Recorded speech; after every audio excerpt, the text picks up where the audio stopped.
Hello বন্ধুরা, good morning. কেমন আছো তোমরা সবাই? আশা করছি ভালো আছো, আমিও ভালো আছি। মুনমুন ব্লগে তোমাদের অনেক অনেক স্বাগত। তো এখন ঘড়িতে বাজে সকাল 8টা। আমি এখন থেকে আমার ব্লগটা শুরু করছি, তোমরা দেখতে থাকো, স্কিপ করো না। আর যদি ভালো লাগে তাহলে লাইক, কমেন্ট অ্যান্ড শেয়ার করো, আর চ্যানেলটি সাবস্ক্রাইব করে আমার পাশে থেকো। তো বেডশিটটা চেঞ্জ করে নিচ্ছি। সকালে দেখতেই তো পাচ্ছ প্রচণ্ড রোদ, দুটো রুমেরই বেডশিট চেঞ্জ করে নেবো, কারণ আজকে আমার মেয়েও বাড়িতে আছে।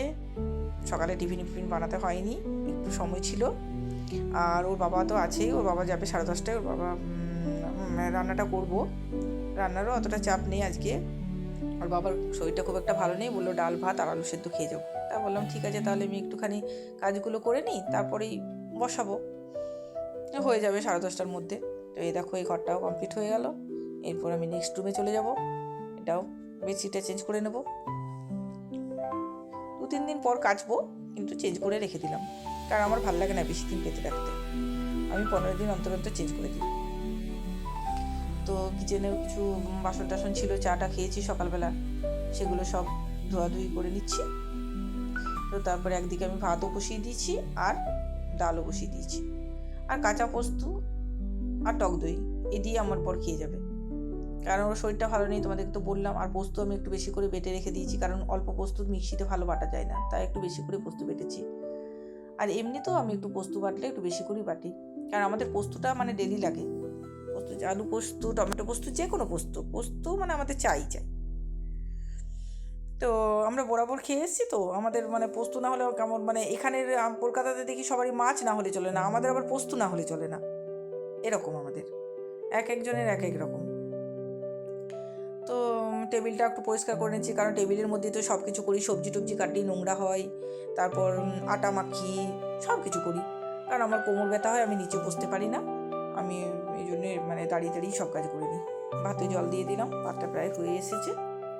তো তাই ভাবছি যে ওর বাবা তো এগুলো খেয়ে চলে যাবে, তারপর কিছু একটা আমাদের তো করতেই হবে, আমরা তো আর ডাল ভাত খাবো না, আর আমাদের তো শরীর ঠিক আছে। তো মেয়েকে বলছি, কিরে কী খাবি?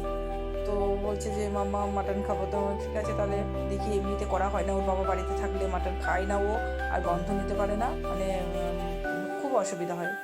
আর অন্যদিন তো রান্নার খুব চাপ থাকে, যে ওর বাবা চলে যাওয়ার পর করব, 2-3 রকম সকালবেলা একবার করে নিয়ে তারপর আর মাটন করতে ইচ্ছে করে না। আর রবিবার দিন তো ওর বাবা বাড়িতে থাকে, তাই মাটনটা মানে খুবই কম হয়।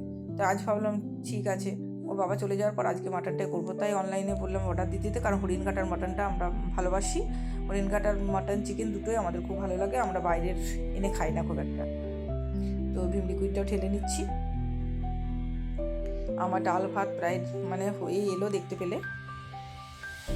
তো এরপর ওর বাবা চলে যাওয়ার পর আমি খানিকক্ষণ ব্যালকনির মধ্যে ছিলাম, একটু রোদ নিচ্ছিলাম, চারধারটা দেখছিলাম। আমার খুব ভালো লাগে মাঝে মাঝে দাঁড়িয়ে থাকতে। আর আমার পাশের বাড়ির এক দিদি আছে, ওর সাথেও মাঝে মাঝে গল্প করি, খুব ভালো লাগে আমার।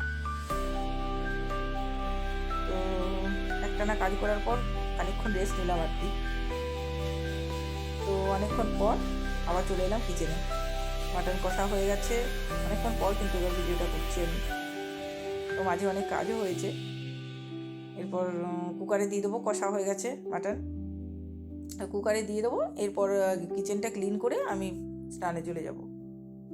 ব্যাস, একটা সিটি পড়লেই মাটন আমার রেডি। এরপর আমি কিচেন ক্লিন করে নেব। এই দেখো, কিচেন ক্লিন করে নিয়েছি। এবার স্নান করে এসে আমি আর মেয়ে খেয়ে নেব। তো মেয়ের ভাতটাও বাড়তে শুরু করে দিয়েছি আমি। এই দেখো, একটু শাক ছিল ফ্রিজে, আগের দিন করেছিলাম, তো ভাত বেড়ে নিলাম। ঠিক আছে, এবার আমরা খেয়ে নিই। ঠিক আছে, বাই বন্ধুরা, ভালো লাগলে একটু সাবস্ক্রাইব